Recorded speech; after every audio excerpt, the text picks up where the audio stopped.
Hello friends, आज के video में आप लोगों का स्वागत है। आज मैं आप लोगों के लिए एक best mutual fund SIP plan लेकर आया हूं, जिसमें आप लोगों को जमा करना हर महीने 4,000 रुपये और मिलेगा आप लोगों को 15 करोड़ रुपए। इसलिए वीडियो को अंत तक देखें, जिससे सारी चीज़ें आप लोगों को समझ में आ जाएंगी। इसका नाम क्या है जान लेते हैं पहले। DSP small cap fund direct growth के नाम से प्लान है। इसका जो है रिटर्न्स देखो, स्मॉल कैप में पैसा जमा होगा आप लोगों का, छोटी कंपनियों में जो कि काफ़ी अच्छी मतलब ग्रोथ कर जाती हैं, तो काफ़ी अच्छा रिटर्न्स मिल जाता है। तो आप लोग देख सकते हैं कितना पिछले 3 साल में कितना रिटर्न्स मिला हुआ है। 32% का रिटर्न्स मिला हुआ है पिछले 3 साल में। पिछले 1 साल में कितना रिटर्न्स मिला हुआ है, 44.8% का, और पिछले 3 साल में 32% का, और पिछले 5 साल में 26.2% का, और ऑल टाइम में 23% का रिटर्न्स मिला हुआ है। तो आप लोग वीडियो को अंत तक देखें, जिससे सारी चीज़ें समझ में आ जाएंगी। आप लोगों ने चैनल को सब्सक्राइब नहीं किया, सब्सक्राइब जरूर कर लें।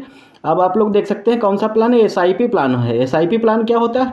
सिस्टमैटिक इन्वेस्टमेंट प्लान, जिसमें हर महीने आप लोगों को पैसा जमा करना होता है। जैसे सहारा इंडिया में आरडी जमा होती थी, उसी प्रकार से। तो उसमें आप लोगों को जैसे हर महीने जमा कर रहे हैं पैसा से 4,000 रुपये, तो 4,000 रुपये के हिसाब से आप लोग मतलब 20 साल तक पैसा जमा करेंगे। रिटर्न्स कितना लिया वहाँ पे? 23 से कम नहीं था, और सब 40% 30% के आसपास था। तो मिनिमम रिटर्न्स लिया है 22% का। 22% के हिसाब से देख सकते हैं कितना पैसा बनेगा। 22% के हिसाब से आप लोग जैसे 4,000 के हिसाब से आप लोग पैसा जमा करेंगे 20 साल तक, तो आप लोगों को कितना पैसा जमा होगा? 9,60,000 रुपये आप लोगों का मूलधन जमा होगा टोटल। और एस्टीमेट रिटर्न मतलब टोटल ब्याज कितना मिलेगा कंपाउंडिंग इंटरेस्ट लग के? 1,62,07,790 रुपये। और टोटल पैसा कितना हो जाएगा? 1,71,67,790 रुपये। और आप लोग एसआईपी में एक चीज़ ये भी जान सकते हैं कि एसआईपी अगर स्टार्ट करके आप लोगों ने जैसे 4,000 की एसआईपी स्टार्ट की 4,000 से, तो उसमें से आप लोग कम भी कर सकते हैं और बढ़ा भी सकते हैं। अपने सिचुएशन के, अपने बजट के हिसाब से आप लोग कम कर सकते हैं, बढ़ा भी सकते हैं, और कहीं बीच में अगर गैप हो जाए तो उसकी भी कोई दिक्कत नहीं है, अगले महीने से रिकंटिन्यू कर सकते हैं। ये चीज़ आप लोग समझ गए होंगे। आप देख सकते हैं कि 15 करोड़ कैसे मिलेगा। आप लोगों को देख लीजिए कि ब्याज दर उतनी ही ली है 22% की, और यहाँ पे टाइम बढ़ा दिया। वहाँ पर 20 साल के लिए इन्वेस्ट कर रहे थे, यहाँ पर 10 साल का टाइम बढ़ा दिया 30 साल तक। तो 30 साल में टोटल पैसा आप लोगों को कितना जमा होगा? 14,40,000 रुपये आप लोगों का टोटल मूलधन जमा होगा, 4,000 रुपये हर महीने के हिसाब से। तो उस हिसाब से पैसा कितना रिटर्न्स यहाँ पे मिल रहा है, ब्याज जैसे कंपाउंडिंग इंटरेस्ट लग के 15,21,86,601 रुपये। और टोटल वैल्यू कितनी हो जा रही है पैसे की? टोटल वैल्यू हो जा रही है 15,36,26,26,001 रुपये। काफ़ी ज़्यादा कंपाउंडिंग इंटरेस्ट लग के आप लोगों को रिटर्न्स मिल सकता है। आप लोगों को ये चीज़ समझ में आई होगी। आप देख सकते हैं कि कौन से फंड हाउसेस का फंड है। ये डीएसपी म्यूचुअल फंड हाउसेस का फंड है। इसकी टोटल एसेट रैंक इंडिया में 10वीं रैंक है, और टोटल एसेट अंडर मैनेजमेंट मतलब टोटल पैसा इनके अंडर में कितना मैनेज होता है, 1,40,621 करोड़ रुपए ये लोग मैनेज करते हैं। काफ़ी बड़ा फंड हाउसेस है, इसमें काफ़ी म्यूचुअल फंड है। और आप लोग देख सकते हैं कि डेट ऑफ इनकॉर्पोरेशन कब से इस कंपनी का निर्माण हुआ? 16 दिसंबर 1996 को, जो कि काफ़ी पुरानी कंपनी है, काफ़ी ट्रस्टेड भी हो चुकी है। अब एक्सपेंस रेशियो देख लेते हैं। एक्सपेंस रेशियो क्या होता है? खर्चे, चार्ज वगैरह। अगर हमारा जैसे पैसा कंपनी मेंटेन करेगी तो उसका चार्ज क्या लेगी? चार्ज जैसे 0.78% का एएमसी चार्ज और फंड मैनेजर चार्ज लगता है एक्सपेंस रेशियो के रूप में।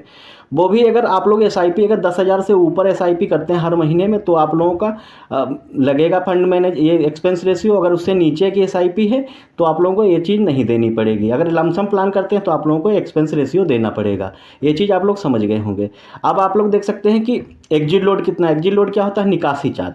अगर आप लोग पैसा निकालते हैं तो चार्ज देना पड़ेगा। अब कितने दिन में? अगर आप लोग 1 साल के अंदर अगर पैसा निकालते हैं, 12 महीने के अंदर अगर पैसा निकालते हैं, तो आप लोगों को 1% का एग्जिट लोड यानी कि निकासी चार्ज देना होगा।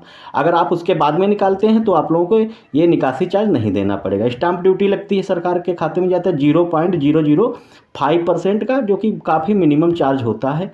और आप लोग टैक्स इम्प्लीकेशन समझ लेते हैं।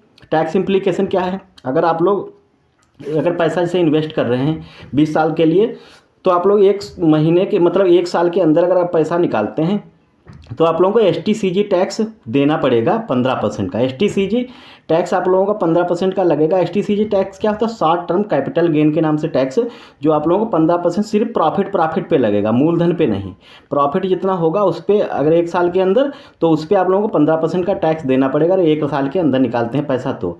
अगर आप लोग 1 साल के बाद में पैसा निकालते हैं तो आप लोगों को एलटीसीजी 10% का देना पड़ेगा, वो भी प्रॉफिट के ऊपर। प्रॉफिट कितना होना चाहिए, 1 लाख से ऊपर प्रॉफिट। जैसे आप लोगों का मूलधन जमा हुआ 80,000 रुपये एक साल में, 12 चौक 48,000 ही, अगर 4,000 के हिसाब से होगा, 48,000 रुपये से जमा हुआ, उस पर अगर आप लोगों का 1,10,000 का प्रॉफिट हुआ, 48,000 छोड़ के 1,10,000 का प्रॉफिट हुआ, 1 साल के बाद 2 साल, मतलब 1 साल के बाद 1 साल का है ये, इससे ऊपर जमा हो सकता है। अगर 1 साल के बाद आप लोगों को 1,10,000 का प्रॉफिट हुआ तो आप लोगों को 10,000 पे सिर्फ आप लोगों को LTCG टैक्स देना होगा 10% के हिसाब से, और 1 लाख पर का जो प्रॉफिट होता है उस पर छूट होता है LTCG टैक्स। ये चीज़ आप लोग समझ गए होंगे। 1 लाख से ऊपर जो प्रॉफिट होगा उस पर आप लोगों को देना पड़ेगा LTCG टैक्स। उसके नीचे 1 लाख से नीचे और 1 लाख तक आप लोगों को LTCG टैक्स नहीं लगता है। अब आगे देख लेते हैं कि कौन कौन सी कंपनियों में पैसा इन्वेस्ट करेंगे। म्यूचुअल फंड के द्वारा स्टॉक मार्केट में कौन कौन सी कंपनियों में पैसा लगाते हैं, 74 कंपनी इसमें पैसा लगाएंगे। इसमें टॉप 10 कंपनी आप लोग देख सकते हैं holdings. Top 10 CNT limited, eClerx services limited, Suprajit engineering limited, IPCA laboratories limited, Ratnamani metals and tubes limited, Triveni engineering and industry limited, Jubilant Ingrevia limited, Welspun corporation limited. काफ़ी अच्छी कंपनी है जो आगे भविष्य में काफ़ी बढ़िया ग्रोथ करेंगी, तो इस पैसा काफ़ी अच्छा मोटा पैसा बना के दे सकती हैं। आप लोग अब देख सकते हैं कि क्या नाम इसकी NAV कितनी है। NAV क्या होती है, net asset value. Net asset value जैसे कि शेयर मार्केट में एक शेयर की प्राइस होती है, उसी प्रकार से म्यूचुअल फंड में एक NAV की प्राइस होती है। तो यहाँ पर एक NAV के मतलब जैसे वहाँ पर शेयर मार्केट के में एक शेयर की प्राइस होती है, उसी प्रकार में NAV में 1 यूनिट की प्राइस यहाँ पर कितनी है, 177 रुपये 13 पैसे। और टोटल एसेट रेटिंग कितनी है, 2 स्टार रेटिंग है। मिनिमम SIP कितने से कर सकते हैं, 100 रुपये से। और फंड साइज कितना है इनके पास, इस म्यूचुअल फंड में लगा हुआ है 13,414 करोड़ रुपये, 13,514 करोड़ रुपये लगा हुआ है, जो पब्लिक के द्वारा इन्वेस्ट किया गया हुआ है। क्योंकि काफ़ी इसीलिए देख सकते हैं कि काफ़ी मतलब ट्रस्टेड है, इसीलिए इतना ज़्यादा फंड लगा रखा है। तो आप लोग होता क्या है इसमें कि जैसे शेयर मार्केट का हमें नॉलेज तो होता नहीं है, तो हमारे बिहाफ पे म्यूचुअल फंड में जैसे पैसा जमा करते हैं तो हमारे बिहाफ पे जो फंड मैनेजर होते हैं वो हमारे पैसे को शेयर मार्केट में इन्वेस्ट करते हैं और वहाँ से रिटर्न्स अच्छा मिलता है, क्योंकि उनको नॉलेज होती है शेयर मार्केट की, और अपना एक्सपेंस से चार्ज वगैरह लेते हैं, और हमारा जितना जो लगता है एक्सपेंस ब्याज वगैरह बनता है, जो रिटर्न्स टोटल कंपाउंडिंग इंटरेस्ट लग के वो सारा हम लोगों को दे देते हैं। ये चीज़ होता है म्यूचुअल फंड में। आप लोगों को ये चीज़ समझ में आ गई होगी। अगर वीडियो अच्छा लगा हो तो चैनल को सब्सक्राइब करें, लाइक करें। मिलते हैं एक नए वीडियो में एक नए प्लान के साथ, तब तक के लिए धन्यवाद।